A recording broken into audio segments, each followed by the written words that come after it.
Waalaikumsalam. Abu Rumesa itu kayaknya harus keluaran. Baik, bismillahirrahmanirrahim. Assalamualaikum warahmatullahi wabarakatuh. Innal hamdalillah nahmaduhu wa nasta'inuhu wa nastaghfiruh wa na'udzu billahi min shururi anfusina wa min sayyiati a'malina. May yahdihillahu fala mudilla lahu wa may yudlil fala hadiyalah wa asyhadu an la ilaha illallah wahdahu la syarikalah wa asyhadu anna Muhammadan 'abduhu wa rasuluh. Ya ayyuhalladzina amanu taqullaha haqqa tuqatih wa la tamutunna illa wa antum muslimun. Amma ba'd. Fa inna asaqal hadithi kitabullah wa khairal hadi hadi Muhammadin sallallahu alaihi wasallam wa syarrul umuri muhdatsatuha wa kullu muhdatsatin bid'ah wa kullu bid'atin dhalalah wa kullu dhalalatin finnar. Allah manfa'na bima 'allamtana wa 'allimna ma yanfa'una wa zidna ilma. Rabbi shrah li sadri wa yassir li amri wa hlul 'uqdatam min lisani yafqahu qawli. Ikhwas sekalian, para jamaah, teman-teman para hadirin dan para jamaah yang mengikuti dari rumah, azanillah wa iyyakum, yang semoga senantiasa dimuliakan, dirahmati oleh Allah Subhanahu wa taala. Alhamdulillah, segala puji senantiasa kita panjatkan kepada Allah, salawat dan salam senantiasa kita sanjungkan pada Nabi dan Rasul kita Nabi Muhammad sallallahu alaihi wasallam. Alhamdulillah, pada sore hari ini kita dipertemukan kembali oleh Allah pada kajian bersama menjelang berbuka puasa, dan ini adalah hari ke-6 Ramadan 1443 Hijriah, di mana insyaallah bersama-sama pada kesempatan kali ini kita akan membahas sebuah tema tilawah, sebuah tema etika tilawah kitabullah. Etika tilawah kitabullah. Pembahasan yang akan kita bahas ini termasuk pembahasan yang penting, mengingat di antara amalan utama di bulan Ramadan adalah tilawah kitabullah. Tilawah kitabullah. Para jamaah sekalian, azanillahu wa iyyakum, apa itu etika? Ya, etika itu yaitu ilmu tentang apa yang baik dan apa yang buruk, dan tentang hak dan kewajiban moral atau akhlak. Ya, sinonim etika yaitu adab, akhlak, sopan santun dan seterusnya. Ya, ini etika.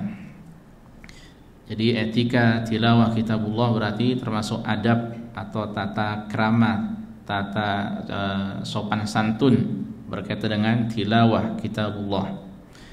Lalu apa makna tilawah? Tilawah, ya, tilawah kitabullah itu memiliki dua pengertian. Sebagian dari kita kebanyakan berhenti pada poin yang pertama, yaitu tilawah lafziyah. Tilawah lafziyah yaitu yang berarti qiraatuhu atau membaca. Jadi tilawah secara lafaz, ya. Nah, ini yang pertama. Ada poin yang kedua, tilawah hukmiyah, artinya membenarkan kabar-kabarnya dan melaksanakan hukum-hukumnya dengan mengerjakan perintah-perintah yang ada di dalamnya dan menjauhi segala larangan-larangan yang ada di dalamnya. Dengan kata lain, ya, arti dari tilawah hukmiyah ini adalah mengamalkan kitabullah, ya, mengamalkannya. Nah, kita ketika belajar tilawah Al-Qur'an, tilawah kitabullah, hendaknya tidak berhenti pada poin yang pertama saja. Hendaknya kita berusaha juga untuk melakukan yang kedua, ya. Karena yang pertama, tilawah secara lafziyah atau membaca itu adalah, ya, di antara sarana untuk bisa mengamalkan Al-Qur'an Al-Karim, mengamalkan kitabullah. Ya, dan tidaklah Al-Qur'an diturunkan kecuali untuk diamalkan, ya. Al-Qur'an diturunkan untuk diamalkan. Kitabullah, ya. Kitabullah di sini sebagaimana kita ketahui bersama, ya, artinya adalah Al-Qur'an, ya, Al-Qur'anul Karim, Al-Qur'an yang mulia. Lalu apa itu Al-Qur'an, ya? Definisi Al-Qur'an itu apa sih? Artinya apa sih? Maknanya apa sih? Ya. Ulama membawakan, ya, di kitab-kitab mereka, ya, termasuk kitab akidah mereka ketika menjelaskan masalah Al-Qur'an, ya, mereka menjelaskan definisi atau pengertian dari Al-Qur'an. Ya, dan apa yang saya sampaikan ini yang ditulis oleh Dr. Sa'id bin Ali bin Wahab Al-Qahtani rahimahullah, ya. Beliau mengatakan bahwa Al-Qur'an adalah kalamullah, firman Allah. Ya, Al-Qur'an adalah firman Allah, ucapan Allah. Hurufuhu wa ma'anihi, baik secara hurufnya ataupun secara maknanya, ya, secara hurufnya ataupun secara maknanya. Munazzalun ghairu makhluq, yang mana Al-Qur'an ini adalah Allah turunkan, ya, bukan makhluk.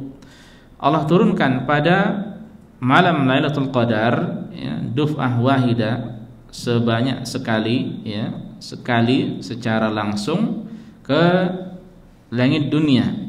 Yang kemudian dari situ diturunkan kepada Nabi Muhammad SAW selama kurang lebih 22 atau 23 tahun, ya. Dan Al-Qur'an ini bukan makhluk sebagaimana keyakinan sebagian dari firqah yang menyimpang, ya. Jadi Al-Qur'an bukan makhluk tapi kalamullah, firman Allah, ya.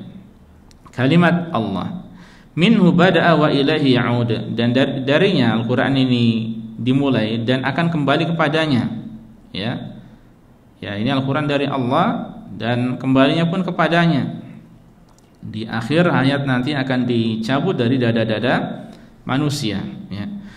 Wa huwal mu'jizatul 'uzma, Al-Qur'an adalah mukjizat yang paling agung, ya. Mukjizat yang Allah berikan pada Rasul sallallahu alaihi wasallam, ya, telah tiada sekarang. Yang tersisa adalah apa? Al-Qur'an. Dan al-mu'jizah itu berarti menjadikan lemah, dari kata ajaza yu'jizu, ya, melemahkan orang yang ingin melakukan hal yang semisal. Makanya Al-Qur'an ini, ya, makanya Allah menantang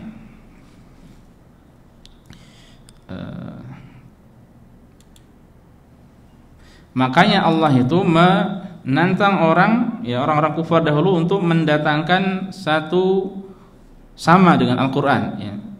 Mereka tidak bisa. Ditantang untuk mendatangkan satu surat, yang mereka tidak bisa. Ditantang untuk mendatangkan satu ayat, mereka tidak bisa. Al-muta'abbadu bitilawatihi, yang mana tilawahnya adalah ibadah. Yang membaca Al-Qur'an ini adalah ibadah, berbeda dengan hadis Rasul sallallahu alaihi wasallam, ya, keutamaannya. Kalau seorang membaca hadis Rasul sallallahu alaihi wasallam, maka keutamaan dia termasuk mendapatkan faedah secara umum menuntut ilmu, ya. Adapun membaca Al-Qur'an, kita tahu banyak keutamaan yang telah disampaikan oleh Rasul sallallahu alaihi wasallam. Di antaranya satu huruf akan diganjar menjadi berapa? 10 kebaikan, ya, dan seterusnya. Itu satu huruf, ya. Al-mabdu'u fil mushafi bi Fatihatil Kitabil makhtumi bi suratin Nas, yang mana dimulai di mushaf yang ada pada kita ini dengan surat Al-Fatihah dan ditutup dengan surat An-Nas, ya. Takallamallahu bih, Allah benar-benar berfirman, ya, berbicara Al-Qur'an ini. Ini adalah benar-benar kalam Allah, ya. Wa sami'ahu Jibril minallahi ta'ala, yang didengar oleh malaikat Jibril alaihissalam. Wa sami'ahu Muhammadun Rasulullah sallallahu alaihi wasallam min Jibril, ya, dan Nabi Muhammad mendengarnya dari malaikat Jibril. Wa sami'ahu sahabatu min Muhammadin sallallahu alaihi wasallam, dan para sahabat mendengarnya dari Rasulullah sallallahu alaihi wasallam. Nah, ini hakikat dari Al-Qur'an Al-Karim, ya. Jadi kitabullah yang dimaksud di sini adalah Al-Qur'an Al-Karim, ya. Banyak Allah menyebutkan di dalam ayat-ayat Al-Qur'an, ya, istilah Al-Qur'an dengan kitabullah. Nah, jadi yang akan kita pelajari ini nanti berkaitan dengan masalah etika, adab-adab, ya, dalam tilawah, dalam membaca Al-Qur'an Al-Karim. Nah, tadi sudah disampaikan bahwa di antara amalan utama, amalan mulia di bulan Ramadan adalah membaca Al-Qur'an, ya, termasuk mentadabburi, menghayati dan mempelajari Al-Qur'an, juga mengamalkan Al-Qur'an, yang mana merupakan tujuan dari kita membaca, mentadabburi, menghayati, mempelajari Al-Qur'an, ya, agar Al-Qur'an ini diamalkan hukum-hukumnya, perintah-perintahnya diamalkan, apa yang dilarang ditinggalkan. Dan kita sudah tahu Rasul sallallahu alaihi wasallam setiap malam didatangi oleh malaikat Jibril alaihissalam, ya, datang kepada beliau untuk mengajarkan Al-Qur'an, ya. Yang kemudian kita tahu banyak juga dari generasi salafus saleh yang begitu perhatian dengan Al-Qur'an, ya. Mereka banyak membaca Al-Qur'an. Lalu mana yang lebih utama, ya? membaca Al-Quran dengan ditadabburi ataukah memperbanyak mengkhatamkannya. Jadi anggap saja seorang khatam sekali, ya, tapi dipelajari, sambil dipelajari, dihayati, ya, dia bisa memahami maksud dari ayat per ayat, surat per surat. Apakah yang lebih baik itu atau mengkhatamkan atau memperbanyak mengkhatamkan? Ya, memperbanyak mengkhatamkan, mungkin khatam 5 kali, 4 kali, 3 kali, atau lebih dari itu, ya, 10 kali. Ya, bahkan kita tahu sebagian ulama, ya, ada yang mengkhatamkan banyak kali, ya. Nah, dalam masalah ini ikhwas sekalian, para jamaah azzalallahu wa iyyakum, ada perbedaan pendapat di antara ulama, ya. Namun sebagian menjelaskan bahwa mayoritas ulama dahulu dan sekarang berpendapat bahwa membaca Al-Quran dengan ditadabburi itu lebih utama, ya. Karena dengan ditadabburi ini nanti maksud dari Al-Quran diturunkan untuk diamalkan bisa digapai, ya. Nah, seorang kalau sekadar dia membaca saja, ya, tidak mempelajari, tidak menghayati, tidak mentadabburi, maka bagaimana dia akan mengetahui maksud dari ayat-ayat dalam Al-Quran, ya. Maka dia tidak akan bisa kecuali dengan mentadabburi, mempelajarinya, menghayatinya. Memang kalau kita perhatikan banyak ulama yang mengkhatamkan di bulan Ramadan, ya. Sebagaimana kita tahu Al-Imam Syafi'i rahimahullah mengkhatamkan sebanyak berapa kali? 60 kali. Ya, bahkan di antara ulama yang muasirin, ulama sekarang ini, ya, yaitu Syekh Hamad bin Faris, ya, rahimahullah mengkhatamkan sampai 30 kali. Ya, ada Syekh Umar bin Salim mengkhatamkan sampai 60 kali juga di bulan Ramadan, ya. Dan dahulu Al-Aswad mengkhatamkan setiap harinya setiap 2 harinya sekali, ya, mengkhatamkan setiap 2 harinya sekali, atau khatam sekali dalam 2 hari. Dan Qatadah rahimahullah dahulu setiap kebiasaannya setiap sepekan itu mengkhatamkan sebanyak sekali. Dan di bulan Ramadan beliau mengkhatamkan 3 hari sekali, ya. Yang kemudian di 10 hari terakhir setiap malam sekali, ya. Nah, intinya mereka dahulu sangat perhatian, fokus dengan Al-Quran. Dan memang tidak menutup kemungkinan mereka para ulama itu telah memahami kandungan dari Al-Quran, ya. Sehingga tentu saja mereka, ya, bisa hafal Al-Quran, bisa kemudian memahami maknanya, sehingga bisa membaca dengan cepat, ya, dengan lancar, ya. Yang kemudian selain itu mereka pun, ya, kemungkinan besar memahami maksud apa yang dibaca. Dan ikhwas sekalian a'azinallahu wa iyyakum, adapun bagi kita, ya, bukan berarti kita tidak bisa melakukan memperbanyak khatam Al-Quran, ya. Hendaknya kita berusaha, ya, berusaha mengkhatamkan juga. Yang bisa sekali alhamdulillah, bisa 2 kali alhamdulillah, ya, namun berusaha. Bahkan kalau kita perhatikan apa yang dijelaskan para ulama, bahwa tidak sepatutnya seorang itu berlalu 40 hari sementara dia tidak khatam Al-Quran, ya. Dengan kata lain, jangan sampai kita itu jauh dari khataman Al-Quran, ya. Setahun sekali itu di bulan Ramadan saja, jangan. Ya, usahakan kalau bisa sebulan sekali, ya. Mundur-mundur sedikit lah, 40 hari sekali. Ya, usahakan kita khataman Al-Quran. Nah, sebagian ada yang menjelaskan bahwa masing-masing ini dari membaca Al-Quran dengan ditadabburi atau memperbanyak, ini masing-masing memiliki kelebihan, ya. Kalau sekiranya orang ada yang khataman sekali, ya, tapi dengan plus ditadabburi, maka ini seakan-akan mereka serupakan seperti orang yang bersedekah perhiasan yang mewah dalam bilangan yang besar, ya.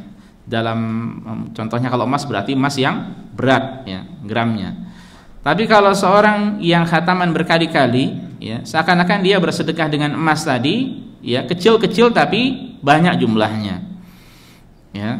Nah, ini dari sisi kualitas dan kuantitas kurang lebih demikian, ya. Nah, terlepas dari perbedaan yang ada, ya, hendaknya kita berusaha untuk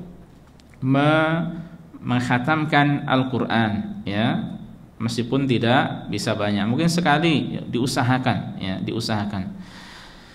Nah, itu para jamaah sekalian azanillahu wa iyyakum yang perlu kita pelajari, ya, sekedar sebagai muqaddimah, ya, sebelum kita masuk ke etika tilawah kitabullah. Lalu apakah etikanya? Bagaimana adab kita ketika membaca Al-Quran? Ketika tilawah kitabullah, ya, berikut di antaranya: menghadirkan niat yang baik dan mengharap pahala dari Allah Subhanahu wa taala semata, ya. Jangan lupa kita niat yang baik, ya. Kita berusaha untuk ikhlas lillahi taala. Ini yang pertama. Kemudian kita berusaha untuk niat untuk memahaminya, ya. Kemudian kita niatkan untuk mengamalkannya, ya. Termasuk niat juga kalau sudah paham diajarkan pada yang lainnya, ini termasuk niat yang baik, ya.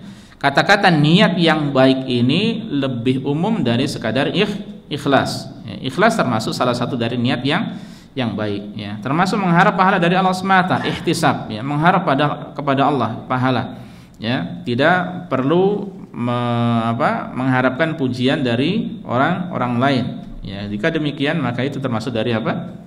Riya, ya, termasuk dari riya. Kemudian di antaranya membaca Al-Quran dan memegang mushaf dalam keadaan suci, dalam keadaan punya wudu. Ini memang termasuk permasalahan yang diperselisihkan oleh para ulama, ya. Apakah boleh memegang mushaf, ya, sementara seorang memiliki hadas kecil, ya, atau bahkan dalam masalah hadas besar pun ada khilaf juga, ya. Demikian pula dalam membaca, ya, membaca atau dan memegang. Ini ada permasalahan khilaf di antara ulama. Adapun membaca Al-Qur'an ini lebih ringan, ya. Membaca tanpa memegang, ya. Jadi kalau membaca tanpa memegang, hatta wanita haid, ya, wanita yang haid yang sedang berhalangan, maka itu pun boleh, ya. Adapun untuk memegang, nah ini ada perbedaan pendapat, ya. Untuk keluar dari perbedaan pendapat tersebut adalah solusinya adalah apa? Bersuci, ya, bersuci. Dan ini yang dinasihatkan oleh kebanyakan ulama, ya, dalam keadaan bersuci. Kemudian sebagian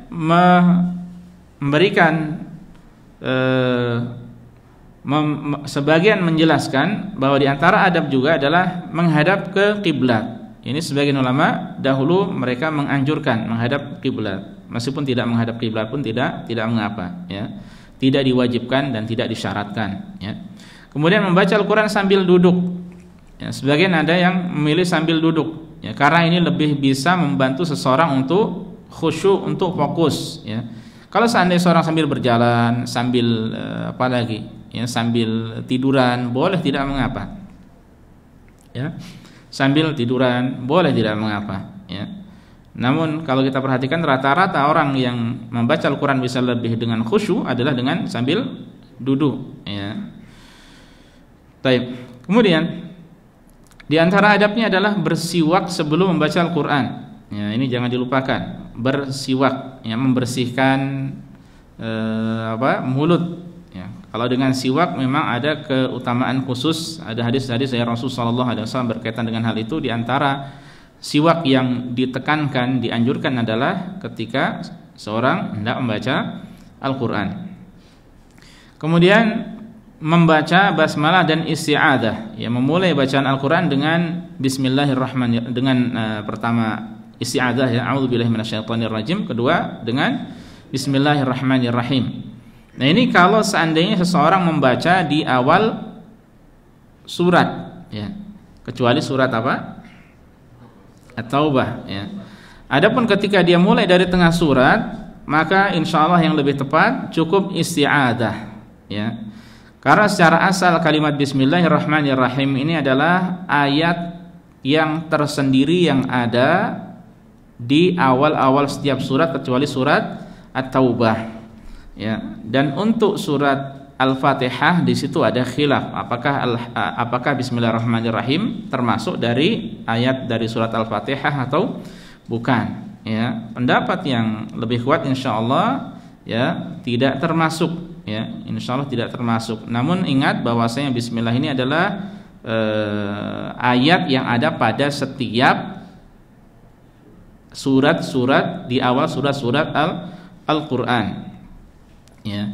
yang kemudian termasuk dari surat An-Naml, ya, innahu min Sulaiman wa innahu bismillahirrahmanirrahim. Sungguhnya surat ini dari Nabi Sulaiman, sungguhnya di situ diawali dengan bismillahirrahmanirrahim, ya.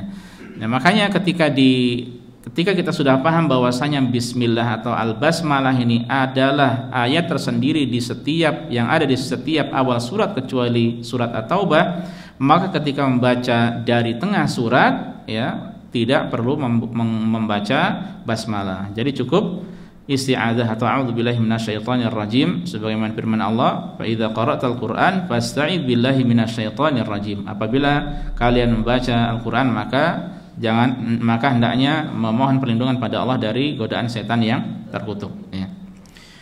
Kemudian yang ketujuh, membaca Al-Qur'an secara tartil, ya. Di antara adabnya adalah secara tartil, secara perlahan-perlahan. Masing-masing huruf itu diberikan haknya, panjang pendeknya, hukum-hukumnya, ya, ini dipenuhi. Memang membaca Al-Quran nanti ada beberapa cara. Yang paling cepat namanya tilawah hadar, ya. Hadar itu tilawah cepat, ya. Cepat, paling cepat dengan tetap memperhatikan hak-hak dari huruf-huruf tersebut, ya. Hukum-hukumnya tetap diperhatikan, ya. Namun yang lebih mungkin bagi kita lebih, atau umumnya kaum muslimin, ya, lebih mungkin dia lebih mudah baginya adalah secara tartil dengan perlahan-perlahan, ya. Warattilil Qur'ana tartila, dan baca Al-Qur'an dengan perlahan-perlahan secara tartil. Kemudian membaguskan suara saat membaca Al-Qur'an, ya. Membaguskan suara saat membaca Al-Qur'an. Nah, ini juga dianjurkan, ya. Bukan termasuk dari golongan kami orang yang tidak membaguskan suara dengan Al-Qur'an, ya. Makanya kita berusaha untuk membaguskan, ya. Kita belajar tajwidnya, makhraj hurufnya, kemudian kita berusaha untuk membaca Al-Qur'an dengan baik, dan itu bisa membantu diri kita untuk khusyuk, ya, untuk lebih khusyuk, ya. Namun ikhwas sekalian, a'azanillahu wa iyyakum, kita tidak dituntut untuk mengikuti qari fulan atau qari yang alan, ya, qari satu atau qari yang lainnya, sementara secara tajwid, secara makhraj kita masih belum bagus. Sebagian ada yang memaksakan untuk mengikuti Syekh siapa? Musyahir Rasid Al-Afasi atau Syekh Sud Asy-Syuraim atau Abdurrahman As-Sudais, sekarang mungkin Syekh Mahir Al-Mu'aiqli, atau Syekh di Syarqiyah di sini ada Syekh Faris Abbad, ada Syekh Sa'ad Al-Ghamidi, atau Syekh Abdul Hadi Al-Kanakiri, ya, ada Syekh Ahmad atau Yahya An-Najmi, ya, Ahmad An-Najmi, ya, atau Syekh Al-Ajmi, ya, Al-Ajmi, dan syekh-syekh yang lainnya, ya. Padahal dia secara makhrajnya masih kurang, ya, tajwidnya masih kurang, yang diperhatikan adalah suaranya, ya. Bahkan terkadang kalau seperti ini kita yang mendengar itu malu, ya. Tapi yang membaca, ya, karena ketidaktahuannya, kebodohannya, ya, dia tidak malu. Sekiranya dia tahu maka dia akan malu. Makanya perbaiki tajwidnya, ya, makhrajnya, dan membaca seperti anak kecil membaca itu lebih baik, ya. Asal makhraj dan tajwidnya bagus, ya. A'udzubillahi minasyaitonir rajim. Nah, kan seperti anak-anak belajar biasa, ya. Tapi makhrajnya bagus, ya. Ini lebih utama, ya. Dan masing-masing dari kita ini sebenarnya memiliki ciri khas dalam membaca, ya. Makanya tidak perlu takalluf berlebih-lebihan untuk taklid kepada qari tertentu, ya. Kemudian berusaha membaca Al-Qur'an dengan khusyuk dan menghadirkan hati. Nah, ini perlu seperti ini, ya. Jauhkan diri dari hal-hal yang bisa menjadikan diri kita itu lalai, ya. Di antaranya kalau sekarang kita di hadapan kita ini, kalau kita membaca Al-Qur'an sambil ada HP ini tergoda, ya. Ada suara klinting noleh, ya. A'udzubillahi minasyaitonirrajim, klinting noleh, baca dulu Bismillahirrahmanirrahim, klinting lagi, ya. Ini tidak sepatutnya seperti ini, ya. Fokus membaca Al-Qur'an, tidak bisa khusyuk seperti itu. Jauhkan, ya, diputus dulu internet atau HP dimatikan atau dijauhkan supaya bisa lebih fokus, lebih khusyuk dalam membaca Al-Qur'an Al-Karim, ya. Kemudian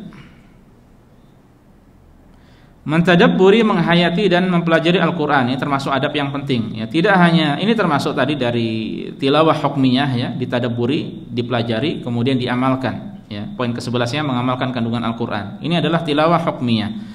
Jadi jadikan tilawah secara lafziyah atau membaca Al-Qur'an itu sebagai sarana untuk mengamalkan Al-Qur'an ya. Dengan kita membacanya kemudian kita akan tahu maknanya ya. Tentu saya perlu pelajari tafsirnya ya. Bukan tidak dari terjemahan itu bukan tafsir ya. Yang penting itu adalah tafsirnya ya. Yang kemudian dari situ kita akan bisa mengetahui hukum-hukum yang terkandung di dalamnya sehingga kita bisa mengamalkannya ya. Kemudian di antara etika tilawah kitabullah juga adalah memohon rahmat, berlindung dari azab dan bertasbih saat membaca ayat-ayat terkait hal tersebut ya. Ini dijelaskan oleh ulama baik di dalam salat atau di luar salat ketika membaca ayat-ayat tentang rahmat ya, memohon rahmat pada Allah ya. Allahumma inna nas'aluka rahmah ya, Allahumma arhamni ya Allah rahmatilah aku. Ketika berlindung ketika membaca ayat-ayat tentang neraka, tentang azab ya, berlindung Allahumma inni a'udzubika minan nar, Allahumma inni a'udzubika minan nar ya, atau Allahumma inni a'udzubika minal adzab. Mohon perlindungan pada Allah. Dan ketika membaca ayat-ayat tasbih ya tentang pujian pada Allah maka bertasbih subhanallah ya, subhanaka ya. Jadi bertasbih ini termasuk tuntunan ya, baik dalam salat terkhusus untuk salat-salat sunnah atau demikian pula di luar salat ya. Kemudian tidak mengkhatamkan Al-Qur'an kurang dari 3 hari. Ini tuntunan dari Rasul sallallahu alaihi wasallam ya. Tidak akan paham Al-Qur'an orang yang mengkhatamkan Al-Qur'an ya kurang dari 3 hari. Yang ulama menjelaskan bahwa ketika hal tersebut berkaitan dengan waktu yang utama atau tempat yang utama ya, waktu yang utama contohnya bulan Ramadan, tempat yang utama contohnya di Makkah Al-Mukarramah, maka seseorang itu boleh dia mengkhatamkan Al-Qur'an lebih banyak lagi. Ya, dan sudah kita sampaikan tadi beberapa ulama yang melakukannya ya. Jadi maksud larangan ini adalah bersifat umum, tapi kalau di tempat yang mulia atau waktu yang mulia maka dia boleh. Nah, ini sebagian penjelasan dari ulama ya. Dan secara praktek pun mereka melakukan hal ini. Kemudian menjaga hafalan Al-Qur'anul Karim. Nah, ini bagi kita yang sudah punya hafalan Al-Qur'an, hendaknya kita jaga hafalan ya, kita murajaah. Ya, kita murajaah. Kata Rasulullah SAW bahwa lepasnya hafalan Al-Qur'an itu lebih cepat daripada lepasnya unta dari talinya. Ya, hewan di antara hewan yang cepat lepas ikatan talinya ya, lepas cepat kabur itu adalah unta. Makanya unta tali dengan kuat ya. Nah, hafalan Al-Qur'an kita ini lebih cepat lagi untuk lepasnya. Kalau kita tidak murajaah, kalau kita tidak jaga hafalan tersebut maka akan mudah lupa ya. Jadi jangan dikira untuk para jamaah, bapak-bapak atau demikian pula ibu-ibu, jangan dikira orang ketika sudah menghafal Al-Qur'an, contohnya menghafal surat lah ya, 1 juz kemudian dia tidak perlu murajaah. Tidak seperti itu anggapan yang keliru. Justru dia kudu ya, harus murajaah ya. Maksudnya kalau dia ingin hafal terus ya mesti murajaah, harus dia jaga. Kalau dia tidak jaga maka tidak mungkin dia bisa hafal terus-menerus. Nah, hikmah di balik itu ikhwan sekalian, itu keinginan dari Allah agar dia senantiasa dekat dengan Al-Qur'an supaya dia bisa terus murajaah Al-Qur'an. Pahalanya kan semakin banyak. Ya, pahalanya semakin banyak ya. Kemudian di antara adab seputar Al-Qur'an adalah ya mempelajari Al-Qur'an secara bersama-sama. Ya, Rasulullah SAW mengatakan majtama'a qaumun fi baitin min buyutillah yatluna kitaballah wa yatadarrasunahu fima bainahum illa nazalat 'alaihimus sakinah wa ghasyiyatuhumur rahmah wa hafathumul malaikah wa dzakarahumullahu fiman indah. Tidaklah suatu kaum mereka duduk di rumah Allah. Ya. Apa rumah Allah? Masjid ya. Kemudian mereka membaca Al-Qur'an ya, saling mengajarkan antara satu dengan yang lainnya, maka mereka akan mendapatkan 4 keutamaan. Ketenangan dari Allah, rahmat dari Allah ya, diliputi oleh malaikat dan Allah akan menyebut mereka. Nah, ini ya hendaknya Al-Qur'an ini dipelajari ya, Yang belum bisa belajar kepada yang sudah. Ya, mulai dari hukum tajwidnya atau tata cara membacanya sampai tafsirnya, perlahan secara perlahan ya. Dan demikianlah ulama dahulu ya, ketika mengambil ilmu, generasi tabi'in mengambil ilmu dari sahabat, mereka sudah khatam, diulang lagi dari awal ya. Jadi seperti ini, dipelajari ya secara bersama-sama. Kalau memang bisa sendiri paham ya, sendiri pun tentu tidak mengapa ya. Kemudian di antara adab seputar tilawah kitabullah, tidak membaca Al-Qur'an saat ruku' dan sujud. Ya. Rasulullah SAW menjelaskan, ala inni nuhitu an aqra al-Qur'an raki'an aw sajida ya. Sesungguhnya aku dilarang untuk membaca Al-Qur'an saat ruku' dan saat sujud. Fa ammar ruku' fa'azzimu fihi rabb. Ketika ruku' agungkanlah Allah ya. Kita mengucapkan apa? Subhana rabbiyal azim, subhana rabbiyal azim. Ini mengagungkan Allah, Maha Suci Allah yang Maha Agung ya. Wa amma sujud ya, fajtahidu fid du'a faqaminun an yustajaba lakum. Adapun ketika sujud maka bersungguh-sungguhlah dalam doa, karena besar harapan doa tersebut akan dikabulkan oleh Allah Subhanahu wa taala ya. Nah, jadi saat ruku dilarang baca Al-Qur'an, saat sujud juga demikian ya. Mungkin ada yang bertanya, lalu bagaimana kalau kita berdoa dengan doa-doa yang ada di dalam Al-Qur'an? Kan banyak kalimat-kalimat doa yang ada di dalam Al-Qur'an ya. Apa contohnya? Rabbana la tuzigh qulubana ba'da idh hadaitana wa hab lana min ladunka rahmah innaka antal wahhab ya. Demikian pula apa? Rabbi habli minas solihin, Rabbi la tadarni farda wa anta khairul warithin ya.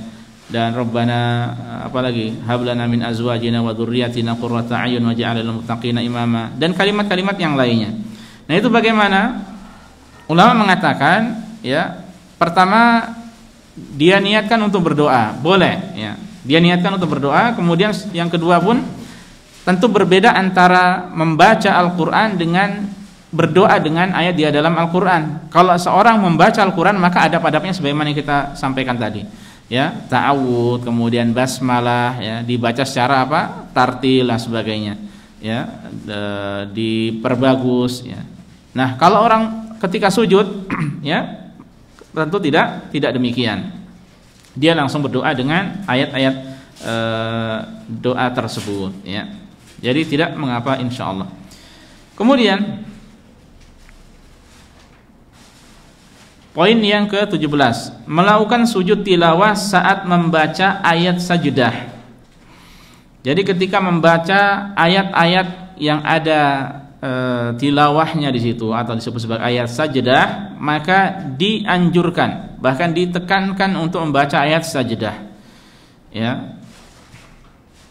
Kalau seorang sujud ketika mendengar ayat sajdah ya, maka setan ini dia berkata celakalah diriku, kata dia ya, hamba Allah ya, dia diperintahkan untuk sujud, dia mau maka baginya surga, sementara aku, kata iblis, tidak disuruh untuk sujud, tidak mau, maka baginya, yaitu bagi iblis, neraka ya. Tidak wajib, tapi ini adalah bersifat anjuran ya, ketika membaca ayat-ayat sajdah, entah itu di surat As-Sajdah itu sendiri, kemudian di yang mudah kalau di juz 30, juz apa? Surat apa, Mas?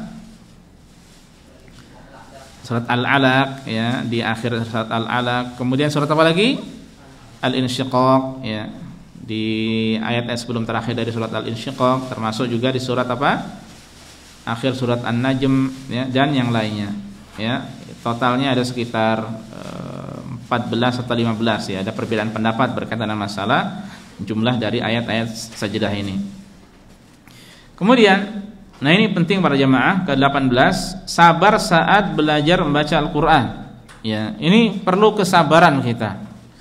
Ya, makanya orang yang membaca Al-Qur'an, waladzi yaqra'ul Qur'an waladzi yatata'ta ya, wa huwa 'alaihi syaq falahu ajran. Siapa yang membaca Al-Qur'an dengan terbata-bata, dia merasa kesulitan, maka baginya berapa pahala?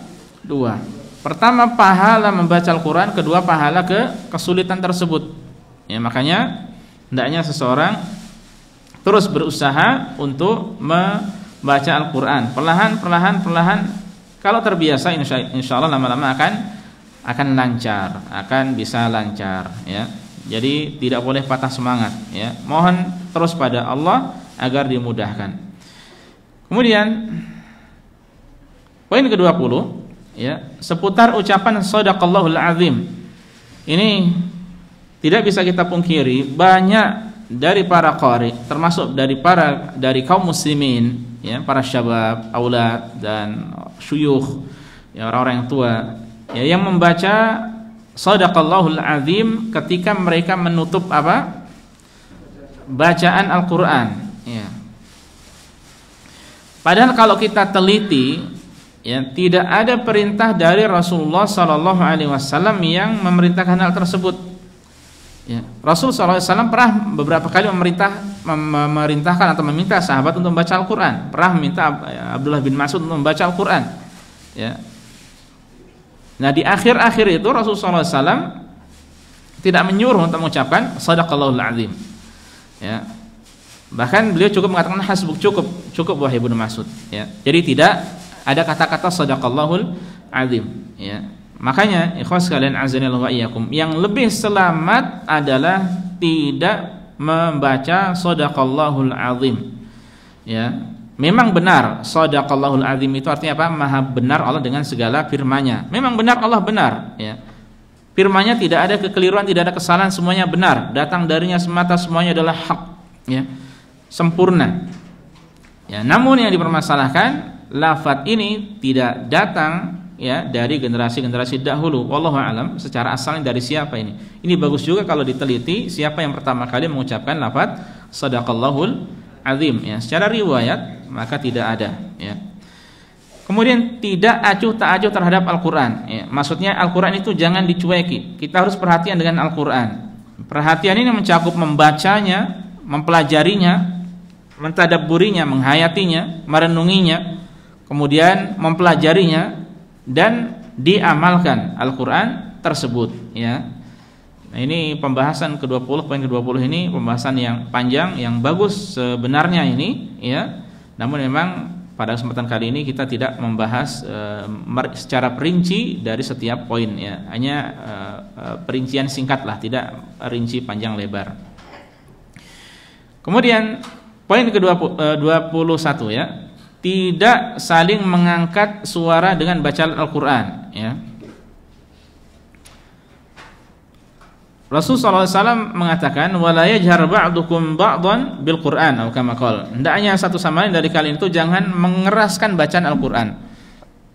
Ya, cukup membaca secara perlahan-lahan yang bisa didengar oleh dirinya, tidak perlu keras-keras antara satu dengan yang lainnya ya. Ya, contohnya kalau ada orang sholat ya, dia membaca Al-Qur'an, yang lainnya juga sholat ya, tidak boleh satu sama lain saling mengeraskan bacaan ya. Atau orang yang baca Al-Qur'an sampingnya ada orang sholat ya, ini bisa mengganggu ya. Yang sholat pun membaca Al-Qur'an ya, makanya hendaknya dia tidak mengeraskan juga, cukup dia membaca yang bisa didengar oleh dirinya ya. Atau demikian boleh dalam ruangan. Terkadang ini kalau hari Jumat menunggu khutbah Jumat, alhamdulillah kalau di sini yang saya amati dari satu masjid ke masjid yang lainnya ya, itu mereka masya Allah sudah terbiasa dengan membaca Al-Qur'an secara perlahan. Tapi yang perlu diingat bahwa membaca Al-Qur'an yang berpahala itu adalah yang dibaca dengan lisan, bukan di batin. Antum jangan diam saja atau dalam hati a'udzubillahi minasyaitonirrajim tapi lidahnya tidak terucap ya. Itu bukan membaca, namanya apa? Membatin ya. Yang berpahala adalah ketika antum apa? Baca ya, lisan antum bergerak ya, lisan antum bergerak untuk bibir antum bergerak untuk membaca Al-Qur'an, itu yang berpahala ya. Nah, ini alhamdulillah secara umum di sini sudah bagus ya, dari berbagai macam negara mereka tidak keras-keras membaca Al-Qur'an sebelum khutbah Jumat ya. 1-2 terkadang ada yang mengeraskan ya. 1-2 dan itu tidak terlalu berlebihan. Kemudian poin yang terakhir pada kesempatan kali ini para jamaah, ya, hendaknya kita perhatian lebih dengan surat-surat yang memiliki keutamaan tertentu ya. Jadi tidak semua surat itu ada keutamaan tertentunya ya. Secara umum Al-Qur'an adalah kebaikan, Al-Qur'an adalah kesembuhan, Al-Qur'an adalah petunjuk dan seterusnya ya. Tapi kalau kita rinci, tidak semua ayat itu atau surat-surat itu memiliki keutamaan ya. Bahkan banyak hadis-hadis tentang keutamaan Al-Qur'an yang ternyata dhaif atau bahkan maudhu ya. Dan dahulu memang ada, sejak zaman dahulu ada orang-orang yang karena melihat masyarakat sibuk dengan fikih ini fikih itu, akhirnya dia sengaja membuat hadis-hadis dhaif, hadis-hadis bukan dhaif, hadis-hadis maudhu. Berarti dia memalsukan hadis, ya, membuat tentang keutamaan surat-surat dari Al-Qur'an. Ya, itu kedosaan, haram, tidak boleh. Ya, nah, di antara yang memiliki keutamaan lebih, ya, atau tertentu seperti al-mu'awwidzat. Apa al-mu'awwidzat ini surat apa aja? 3 qul, ya. Al-Ikhlas, Al-Falaq dan An-Nas. Nah, ini memiliki keutamaan lebih, ya. Termasuk amalan-amalan kita pun banyak dengan 3 surat ini. Ayat kursi juga kita tahu, ya. Ini masing-masing kalau perlu dirinci maka panjang. Ya, kemudian surat Al-Mulk, surat As-Sajdah, ya, juga ini memiliki keutamaan. Rasulullah SAW tidaklah tidur kecuali membaca surat apa? Al-Mulk, As-Sajdah. Dan ini maksudnya bukan sebelum tidur membaca, ya ikhwah. Kapan saja, mau setiap hari, mau siang, mau malam, silakan. Ya. Maksudnya bukan sebelum tidur membaca surat Al-Mulk, ya, surat As-Sajdah, tidak. Kapan saja. Jadi setiap harinya dia membaca surat Al-Mulk contohnya. Kemudian 2 ayat terakhir dari surat Al-Baqarah kita tahu, surat Al-Kahfi, termasuk surat Al-Baqarah juga yang setan itu tidak masuk rumah yang dibaca surat Al-Baqarah. Nah, ini masing-masing sebenarnya memiliki perincian dari keutamaannya, ya. Namun tujuan kita bukan untuk merinci panjang lebar, ya. Namun kita lebih fokus ke adab-adab tilawah Quran atau etika tilawah kitabullah. Dengan demikian ini saja yang bisa kita sampaikan para jamaah. Kurang lebih 1 menit atau beberapa detik saja lagi, ya, di sini akan tiba waktu berbuka puasa. Ya, semoga apa yang kita pelajari pada kesempatan kali ini bermanfaat bagi kita semuanya. Ya, wallahu taala alam. Kita tutup para jamaah sekalian. Subhanakallah bihamdika asyhadu alla ilaha illa anta astaghfiruka wa atubu ilaika. Assalamualaikum warahmatullahi wabarakatuh.